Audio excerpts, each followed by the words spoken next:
Hello guys, welcome back to micro online service Aastha. दोस्तों, आप सभी का बहुत बहुत स्वागत है। आज के इस वीडियो में हम बात करने वाले हैं उत्तर प्रदेश के बीएड के लिए। उत्तर प्रदेश के जो बीएड के फॉर्म है वो यहाँ पर प्रारंभ हो चुके हैं। सत्र की बात करें तो 2026 से 28 सत्र का। अब यहाँ पर इंपॉर्टेंट डेट्स की बात कर लेते हैं। तो आपके जो फॉर्म है, स्टार्टिंग आपका 10 फरवरी से आपके फॉर्म स्टार्ट हो चुके हैं। यहाँ पर एडवर्टाइजमेंट की डेट और यहाँ पर आपका जो फॉर्म की डेट है वो हम बात कर लेते हैं। तो 10 फरवरी 2026 से आपके फॉर्म स्टार्ट हो गए हैं। और यहाँ पर डेट ऑफ लास्ट सबमिशन की बात करें तो आपका जो लास्ट सबमिशन रहेगा वो रहेगा 5 मार्च 2026 तक आप फॉर्म को भर सकते हो। यहाँ पर आपका जो पेमेंट की बात करें, लेट फीस से पेमेंट करना हो तो उसकी डेट अलग दी गई है। 6 से लेकर के 10 मार्च तक आप यहाँ पर लेट फीस से भी कर सकते हो। एडमिट कार्ड वगैरह की डेट भी यहाँ पर आपके सामने दी गई है। 20 अप्रैल 2026 तक आप अपना एडमिट कार्ड निकाल सकते हो। यहाँ पर आपका जो एंट्रेंस से संबंधित जानकारी है वो भी आपके सामने दी गई है। आपको फॉर्म भरना है, कैसे भरना है वो पहले आपको समझ लेना है। यहाँ पर देखेंगे एक लिंक दी गई है, click here to new user registration. अब जैसे यहाँ पर आप click here to new registration इसके ऊपर क्लिक करते हैं तो यहाँ पर डेट वगैरह भी वापस से आपको यहाँ पर देखने को मिल जाएगी, कब से कब तक आपके फॉर्म चलने वाले हैं। यहाँ पर आपके सामने अगर आप S T S C OBC, अगर आप यूपी से हो तो यूपी का, अदर स्टेट से हो तो अदर स्टेट का, सारे चार्जेस वगैरह सब कुछ आपको यहाँ पर देखने को मिल जाएगा। एप्लीकेशन की जो भी जानकारियां हैं वो सब यहाँ पर देखने को मिल जाएगा। नीचे की तरफ आएंगे, यहाँ पर आपके सामने आई एग्री, इसके ऊपर आपको क्लिक कर देना है। इस प्रकार का इंटरफेस आएगा, इसको आप एक बार का क्लोज कर देना है। देखिए, यहाँ से आपका जो बेसिक रजिस्ट्रेशन है वो स्टार्ट होता है। आपका नाम, जो एप्लीकेंट्स का नाम है वो 10th की मार्कशीट के अकॉर्डिंग यहाँ पर लिखेंगे। फुल नेम, वापस से आपको जो नाम है आपका फुल नेम 2 बार आपको टाइप करना है। फादर्स का फुल नेम यहाँ पर टाइप करेंगे, वापस से आपको यहाँ पर फुल नेम टाइप करेंगे, दोनों बार आपको टाइप करना रहेगा। मदर्स का नाम भी इसी प्रकार से आपको यहाँ पर टाइप करना रहेगा, दोनों बार। ठीक है। यहाँ पर एप्लीकेंट्स का जो डेट ऑफ बर्थ है उसे फिल करना रहेगा, वापस से आपको यहाँ पर फिलअप करना रहेगा। दोनों जगह आपने फिलअप कर लिया। यहाँ पर नीचे की तरफ आएंगे तो यहाँ पर आपका जो बेसिक जानकारियां में आपका जो जीमेल आईडी है वो यहाँ पर इंटर करेंगे, ऊपर दोनों जगह। ठीक है। नीचे की तरफ देखेंगे तो आपका जो मोबाइल नंबर है वो यहाँ पर आपको इंटर कर देना है। इसके बाद में आपके पास एक ओटीपी आएगा, जनरेट ओटीपी, इसके ऊपर आप क्लिक करेंगे। इसके बाद में यहाँ पर कैप्चा कोड डालेंगे। एक ओटीपी आपके मोबाइल पर आएगा, पहले आपको यहाँ पर कैप्चा कोड फिल कर देना है। जैसे आप यहाँ पर फिल करते हैं तो एक ओटीपी भेजा जाता है मोबाइल पर ही। जैसे आप मोबाइल पर ओटीपी आएगा उस ओटीपी को आपको यहाँ पर सबमिट कर देना है। वैलिडेट ओटीपी, इसके ऊपर आपको क्लिक करने के बाद में आपको यहाँ पर सबमिट कर देना है। जैसे आप सबमिट करते हैं तो आपका जो आईडी और पासवर्ड मोबाइल पर आ जाएगा। यहाँ पर देखेंगे जैसे आप फिल करते हैं तो आपका बेसिक रजिस्ट्रेशन आपके सामने आ चुका है। ये पूरी जानकारी तो आपके सामने हो चुका है, लेकिन इसके आगे की जो प्रोसेस रहती है वो आप कहाँ से करेंगे। ऊपर की तरफ देखेंगे, click here to edit an application, इसके ऊपर आपको क्लिक करना रहेगा। एक बार आप इसके ऊपर क्लिक करेंगे तो तमाम जितनी भी जानकारियां हैं वो आपके सामने ओपन हो जाएगी। यहाँ पर देख सकते हैं पर्सनल डिटेल। इसके अलावा ये जो फॉर्म है वो 4 स्टेप में होता है। ठीक है। यहाँ पर आपका क्वालिफिकेशन, यहाँ पर आपका जो छूट वगैरह से लेकर के संबंधित जानकारियां, यहाँ पर आपका जो प्रेफरेंसेस और पेमेंट, इस प्रकार से पूरी जानकारी रहेगी। एक एक जानकारी हम क्लियर कर रहे हैं। देखिए, यहाँ पर आपका जो जेंडर है, जिस जेंडर से आप आते हैं वो आपको यहाँ पर सेलेक्ट कर लेना है। यहाँ पर वैवाहिक स्थिति क्या है आपकी, अगर मान लो आप यहाँ पर मैरिज करते हैं तो यहाँ पर स्पाउस नेम देना होगा, पति का नाम आपको यहाँ पर देना होगा। ठीक है, इस प्रकार से। और अगर आपके पास, अगर आप अनमेरिड है तो यहाँ पर अनमेरिड कर देंगे तो कुछ नहीं आएगा, ये ऑप्शन हाइड हो जाएगा। यहाँ पर नेशनलिटी में आपको इंडियन सेलेक्ट कर लेना है, इस प्रकार से। ठीक है।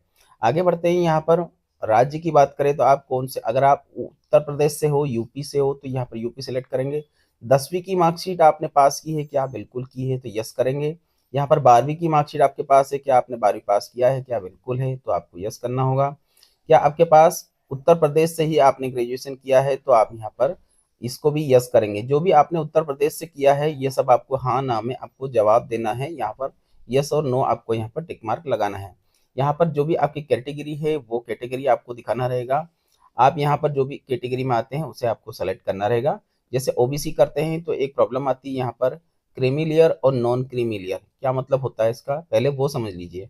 नॉन क्रीमी लेयर का मतलब होता है अगर आप 8 लाख से, माता पिता की इनकम जो रहती है 8 लाख से कम रहती है तो आप नॉन क्रीमी लेयर में आते हो। ठीक है। 8 लाख से कम वाले नॉन क्रीमी लेयर में आते हैं।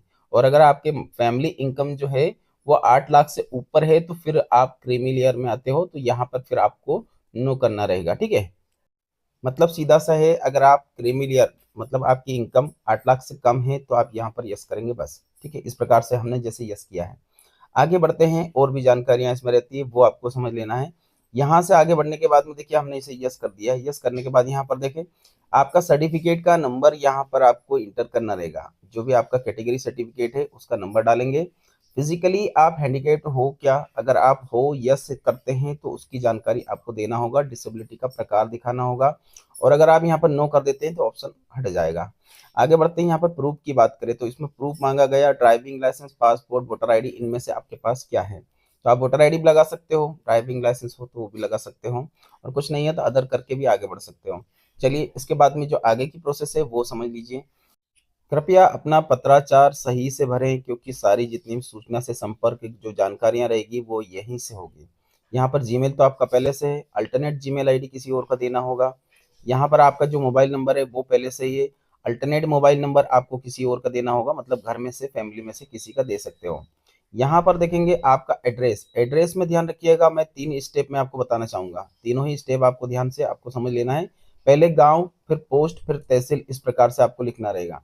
यहाँ पर राज्य, जिला कौन सा है, और यहाँ पर पिन कोड, ये सब आधार कार्ड से ही मिलेगा आपको, तो अपने अनुसार आपको लिख लेना है। पूरी जानकारी कंप्लीट होने के बाद में यहाँ पर आपका परमानेंट एड्रेस और लोकल एड्रेस अगर एक जैसा है तो आपको यस कर देना है। ये सारी जानकारी ऑटोमेटिकली यहाँ पर फिल हो जाएगी। जैसे हमने इसे यस कर दिया, आगे बढ़ाया।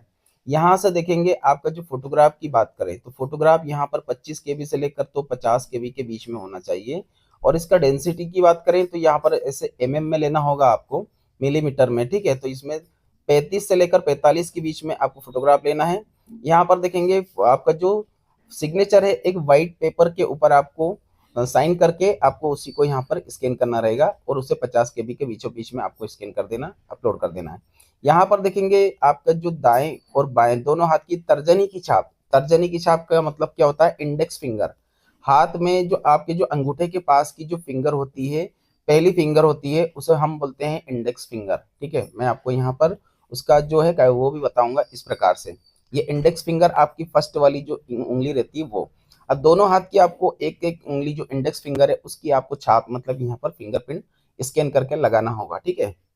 यहाँ पर देखेंगे आपके डॉक्यूमेंट में क्या क्या लगेगा। यहाँ पर देखिए ST SC OBC अगर आप कैटेगरी सर्टिफिकेट में आते हो, रिजर्व कैटेगरी में आते हो, तो 1 MB तक की फाइल आपको JPG PDF किसी भी फॉर्मेट में लगा सकते हो, और उसे यहाँ पर अपलोड कर देना है, ठीक है।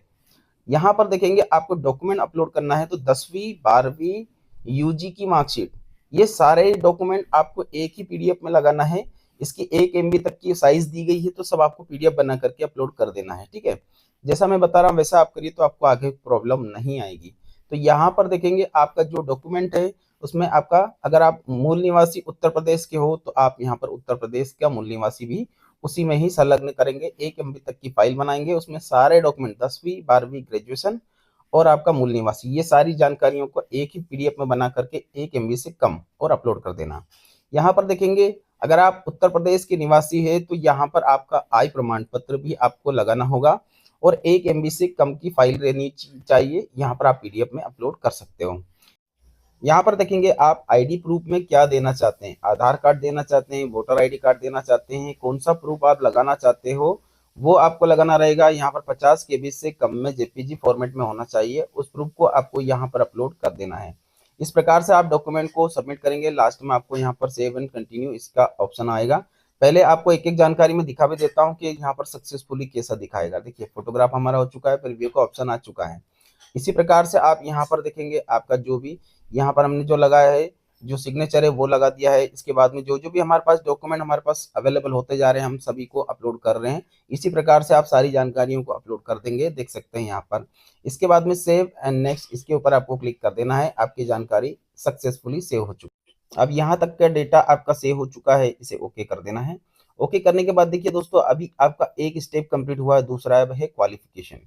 यहाँ पर पूछा जाता है कि क्या आप बीएड के चयन हेतु स्ट्रीम क्या रहेगा, आपका ग्रेजुएशन कौन से स्ट्रीम से किया आपने, आर्ट से, कॉमर्स से, जो भी है उसे आपको यहाँ पर सेलेक्ट कर लेना है। तो जो भी आपका स्ट्रीम हो आप अपने अनुसार आपको सेलेक्ट करना रहेगा। प्रथम प्रश्न पत्र के लिए भाषा का सिलेक्शन करें, आप जैसे भाषा कौन सी लेना चाहते हैं एग्जामिनेशन के लिए तो वो आपको यहाँ पर सेलेक्ट कर लेना है। यहाँ पर 10वीं की जानकारी आपको पूरा देना पड़ेगा, विवरण। यहाँ पर आप CGPA में हो या फिर परसेंटेज में आते हो तो दोनों कंडीशन में से जो भी आपकी फुलफिल होती है यहाँ पर आप अपना जैसे उत्तर प्रदेश बोर्ड है तो उत्तर प्रदेश करेंगे, यहाँ पर कितने नंबर में से कितने नंबर आए हैं, परसेंटेज कितनी है, ये सारी जानकारी आपको यहाँ पर फिलअप कर देना है।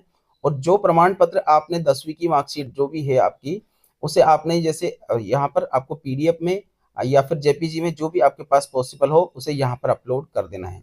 आगे बढ़ते हैं। इसी प्रकार से 12वीं की मार्कशीट रहेगी, इसमें भी आपका परसेंटेज जो भी है, इसके बाद में कौन से बोर्ड से हैं, यहाँ पर कितने नंबर में से कितने नंबर आए हैं, परसेंटेज कितना है, पासिंग ईयर क्या है, ये सारी जानकारी कंप्लीट होने के बाद 12वीं की जो मार्कशीट है उसे यहाँ पर अपलोड कर देना है।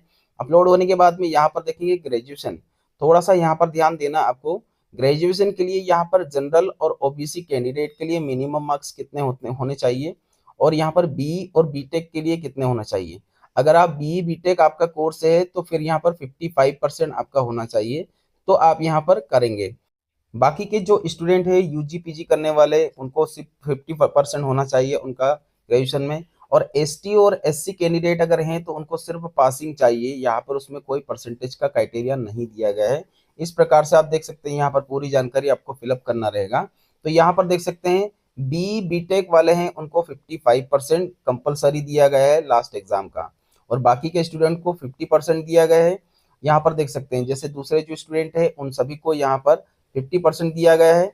और अगर आप यहाँ पर एस टी एस सी से आते हैं तो एस टी एस सी को सिर्फ पासिंग मांगा गया। ओके, इस प्रकार से क्या आप अपनी स्नातक कंप्लीट हो गया क्या, अगर आप पास हो तो यहाँ पर पूरी जानकारी देना होगा। अपीयरिंग में हो, अगर आपका ग्रेजुएशन लास्ट एग्जाम में चल रहा है तो यहाँ पर आप अपीयरिंग भी कर सकते हो। दोनों ही कंडीशन में आपको कुछ जानकारियां फिलअप करना रहेगा, जैसे आपका क्या सब्जेक्ट था, यहाँ पर सब्जेक्ट के बाद में यहाँ पर बोर्ड का नाम, संस्था का नाम, रोल नंबर, पासिंग ईयर, यहाँ पर देख सकते हैं आपका परसेंटेज हो या क्या है, तो ये सब आपको सेलेक्ट कर लेना है। इसके बाद में यहाँ पर देखेंगे जैसे आप परसेंटेज करते हैं तो कितने नंबर में से कितने नंबर आए हैं, परसेंटेज ऑटोमेटिक कैलकुलेट हो जाएगी। यहाँ पर आप अपनी मार्कशीट को लगा देंगे, जो भी आपकी फाइनल ईयर की मार्कशीट का ध्यान रखिएगा, इसमें सिर्फ अंतिम वर्ष की ही मार्कशीट मांगी। आपको 4 मार्कशीट है आपकी तो चारों नहीं लगाना है, अंतिम वर्ष की ही लगाना है, और विथ क्वालिटी में, क्वालिटी अच्छी क्लियरिटी में। चलिए, इसके बाद में यहाँ तक का डेटा आपका सेव हो चुका है।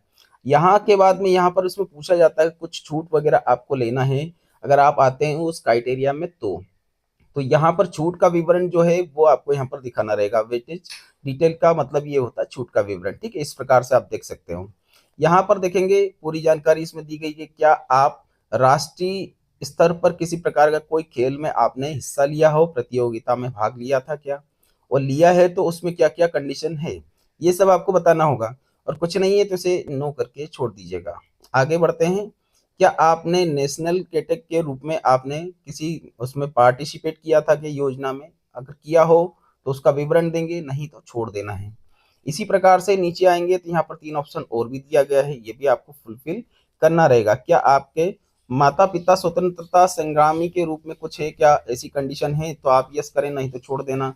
माता पिता गवर्नमेंट सर्विस में हो क्या आपके, उनके पुत्र या पुत्री हो क्या आप, अगर हो तो यस करें, नहीं तो छोड़ देना है। इस प्रकार से जो भी कंडीशन इसमें बनती है वो कंडीशन आपको यहाँ पर दिखाना रहेगा। आपके माता पिता गवर्नमेंट सर्विस में हो और उनके पुत्र या पुत्री हो आप, तो यहाँ पर यस करके पूरी जानकारी को फिलअप करना रहेगा। और अगर ऐसे कभी कुछ नहीं है तो आप इसे नो करके आगे बढ़ सकते हो, ठीक है। इसके बाद में आगे का ऑप्शन है कि आपके माता पिता बीएसएफ या फिर आईआईटीबी या फिर इनमें से सीआरपीएफ, इनमें से कुछ हो क्या, कुछ नहीं है तो इसे नो कर देना। यहाँ पर आपको सेव एंड कंटिन्यू इसके ऊपर क्लिक कर देना है, तो ये पूरी जानकारी आपकी सेव हो चुकी है। यहाँ से आप अपना 5 सेंटर आपको चॉइस करना रहेगा। एग्जामिनेशन सेंटर, एग्जामिनेशन सेंटर में सबसे फर्स्ट में आप कहाँ जाना चाहते हो वो आपको सेलेक्ट करना रहेगा। ये एग्जामिनेशन सेंटर का प्रेफरेंसेस है, ये आपको देना रहेगा कि आपको first, second, third, fourth, fifth कहाँ कहाँ जाना। इस प्रकार से मैंने जैसे सेलेक्ट किया है, ठीक है। आप अपने अनुसार आपको सेलेक्ट करना रहेगा। यहाँ पर 5 सेंटर मैंने अपने अनुसार सेलेक्ट किया है। कैंडिडेट को कहाँ जाना है, आप अपने नजदीक जो भी सेंटर लगता है वो आपको चॉइस कर लेना है। आगे बढ़ते हैं। यहाँ पर पेमेंट का जानकारियां दी गई है। पेमेंट आपको करने से पहले आप अपने फॉर्म को एक बार अच्छे से चेक कर लेना। यहाँ पर आप सबमिट करने से पहले ध्यान दीजिएगा, एक बार आपने सबमिट कर दिया तो फिर इसमें चेंजेस नहीं होता है। तो यहाँ पर देखेंगे आई एग्री करेंगे, इसके बाद में यहाँ से आपका जो कैप्चा कोड डालेंगे और इसे आपको सबमिट कर देना है। यहाँ पर सबमिट वाली बटन के ऊपर क्लिक करेंगे तो पूरी जानकारी, अभी तक की जो आपकी जानकारी है वो सब कुछ यहाँ पर सेव हो जाएगी, और इसके बाद में पेमेंट करके आप अपने फॉर्म को कंप्लीट कर लेंगे।